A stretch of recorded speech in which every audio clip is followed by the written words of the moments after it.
আসসালামু আলাইকুম। এখন দেখবেন সংবাদ শিরোনাম।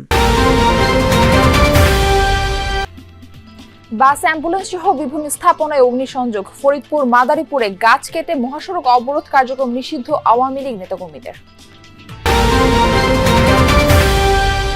শ্রমিক সংঘর্ষের জেরে বরিশাল থেকে সব রুটে বাস চলাচল বন্ধ, জনসাধারণের জনদুর্ভোগ চরমে।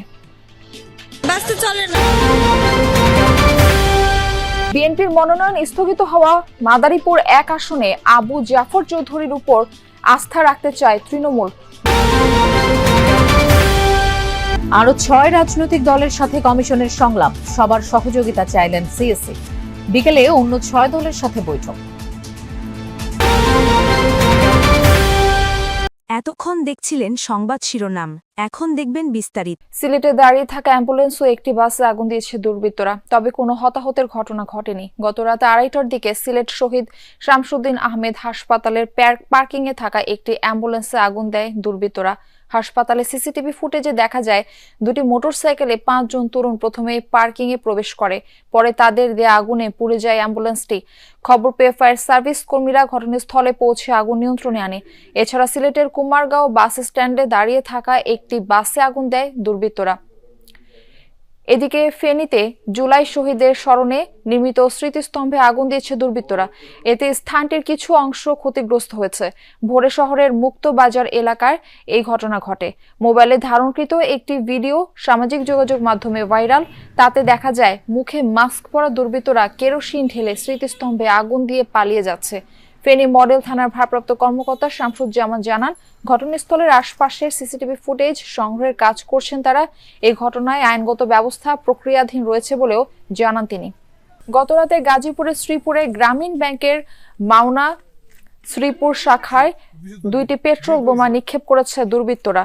প্রতিষ্ঠানটির এরিয়া ম্যানেজার জানান, প্রতিদিনের কাজ সেরে ব্যাংকের ভেতরে ঘুমিয়ে যান গ্রামীণ ব্যাংকের ব্যবস্থাপনা সহ 4 কর্মকর্তা। রাত 2:15টার দিকে বিকট শব্দে ঘুম ভেঙে যায়। পরে আশপাশের লোকজন এগিয়ে আসলে বাইরে গিয়ে মূল ফটকে আগুন দেখতে পান। তবে এই ঘটনায় প্রতিষ্ঠানের সাইনবোর্ড পুড়িয়ে গেলেও অন্য কোনো ক্ষয়ক্ষতি হয়নি। এই ঘটনায় ঊর্ধ্বতন কর্তৃপক্ষের সাথে আলোচনা করে আইনগত ব্যবস্থা নেওয়া হবে বলে জানিয়েছেন তিনি। বগুড়ার শেরপুর উপজেলায় গ্রামীণ ব্যাংকের একটি শাখায় আগুন দিয়েছে দুর্বৃত্তরা। শনিবার রাতে শাখাটি সীমানা প্রাচীরের বাইরে থেকে ব্যাংকের সাইনবোর্ডে আগুন দেওয়া হয়। সামাজিক যোগাযোগ মাধ্যমে ছড়িয়ে পড়া একটি ভিডিও ফুটেজে দেখা যায় এক যুবক লম্বা একটি লগের মাথায় আগুন জ্বালিয়ে গ্রামীণ ব্যাংকের এই শাখার সাইনবোর্ডে আগুন ধরিয়ে দিচ্ছেন, আর পাশে থাকা আরেক যুবক সেটির ভিডিও ধারণ করছেন। ঘটনায় জড়িতদের শনাক্ত ও আইনের আওতায় আনতে কাজ চলছে বলেও জানিয়েছে পুলিশ। 2 জেলায় মহাসড়কে বিপুল গাছ কেটে অবরোধ করেছে কার্যক্রম নিষিদ্ধ আওয়ামী লীগের নেতাকর্মীরা। স্থানীয়রা জানায়, মাদারীপুরের গোপালপুর বাস স্ট্যান্ডের উত্তর পাশে ভোর 6টা থেকে অবস্থান নেয় স্থানীয় আওয়ামী লীগের কর্মীরা। এ সময় নির্বিচারে গাছ কেটে তারা মহাসড়কের বিভিন্ন অংশে ফেলে রাখে। উভয় পাশে আটকা পড়ে বহু যানবাহন। এ সময় মহাসড়কে টায়ার জ্বালিয়ে অবরোধ করে আওয়ামী লীগের নেতাকর্মীরা। খবর পেয়ে পুলিশ ও ফায়ার সার্ভিস কর্মীরা ঘটনাস্থলে গেলে পালিয়ে যায় নাশকতাকারীরা। পরে মহাসড়কে ফেলে রাখা গাছ সরালে সকাল 6:30 থেকে যান চলাচল স্বাভাবিক হয়। ফরিদপুরের ভাঙ্গা উপজেলার সুয়াদি বাস স্ট্যান্ড এলাকায় গাছ ফেলে ঢাকা খুলনা মহাসড়ক অবরোধ করে আওয়ামী লীগের নেতাকর্মীরা। স্থানীয়রা জানান, ভোর 6টার দিকে মহাসড়কে লাঠি ও দেশীয় অস্ত্র নিয়ে দাঁড়ায় নেতাকর্মীরা। এ সময় বন্ধ হয়ে যায় যান চলাচল। ভোগান্তিতে পড়েন চলাচলকারীরা। 1 ঘন্টা পর খবর পেয়ে পুলিশ গিয়ে যান চলাচল স্বাভাবিক করে। এই ঘটনায় বিভিন্ন এলাকা থেকে মোট 14 জনকে আটক করা হয়েছে। পরপর 2টি স্কুল বাসে অগ্নিসংযোগের ঘটনায় মানিকগঞ্জে উদ্বেগ আর আতঙ্ক ছড়িয়েছে। পুলিশ বলছে এটি পরিকল্পিত নাশকতা। বিএনপির দাবি, জনপ্রিয়তায় ঈর্ষান্বিত একটি চক্র পরিস্থিতিকে ঘোলাটে করতে এসব ঘটাতে পারে। ঢালাও গ্রেপ্তার নয়, প্রকৃত দোষীদের চিহ্নিত করে আইনের আওতায় আনার দাবি তাদের। গেল 13 নভেম্বর মধ্যরাতে মানিকগঞ্জের ফলসাটিয়া এলাকায় পুড়ে যায় হোলি চাইল্ড স্কুল অ্যান্ড কলেজের একটি বাস। ঘুমন্ত অবস্থায় দগ্ধ হন বাসের চালক। হাসপাতালে তিনি এখনও সংকটাপন্ন অবস্থায়। এর 4 দিন আগে উথুলি মোড় এলাকায় আগুন দেয়া হয় মুন্নু স্কুল অ্যান্ড কলেজের আরেকটি বাসে। শিক্ষার্থী নেয়ার উদ্দেশ্যে বাসটি পার্কিং করে রাখা ছিল স্থানীয় একটি সিএনজি পাম্পের পাশে। এই দুটি ঘটনায় উদ্বেগ আর আতঙ্ক ছড়িয়েছে এলাকায়। পুলিশ বলছে ঘটনাস্থলের আশপাশের সিসিটিভি ফুটেজ বিশ্লেষণ করে জড়িতদের শনাক্তের চেষ্টা চলছে। এই ব্যাপারে আমরা সিসি ফুটেজ বিশ্লেষণ করতেছি। পরবর্তী আইনগত পদক্ষেপ হচ্ছে অভিযোগ তো দিবে, না হলে আমরা সরকারবাদী হয়ে আমরা মামলা নিয়ে চলে যাব। আমার পেছনে থাকা ভস্মীভূত এই দুটি স্কুল বাসে আগুন দেওয়া হয় 4 দিনের ব্যবধানে। এখন এগুলো রাখা হয়েছে থানা প্রাঙ্গণে। পুলিশ বলছে দুটি ঘটনাই পরিকল্পিত নাশকতা। সিসিটিভি ফুটেজ ও তথ্য প্রযুক্তির সহায়তায় জড়িতদের শনাক্তের কাজ চলছে। পরপর দুটি স্কুল বাসে অগ্নিসংযোগের ঘটনায় উদ্বেগ বাড়িয়েছে অভিভাবকদের মনে। তাদের আশঙ্কা, দ্রুত ব্যবস্থা না নিলে স্কুল পরিবহন পড়তে পারে আরও বড় ঝুঁকিতে। কোন টাইমে আগুন জ্বালিয়ে দিবে, কি করবে, আসলে আমরা তো নিরাপত্তাহীনতায় ভুগছি। আমি অভিভাবক হিসাবে এটাকে ভালো চোখে তো দেখবো না, কারণ হচ্ছে বাচ্চাটার একটা কিছু দুর্ঘটনা হলে সেটা তো আমার মা হিসাবে আমি সেটা মেনে নিতে পারবো না।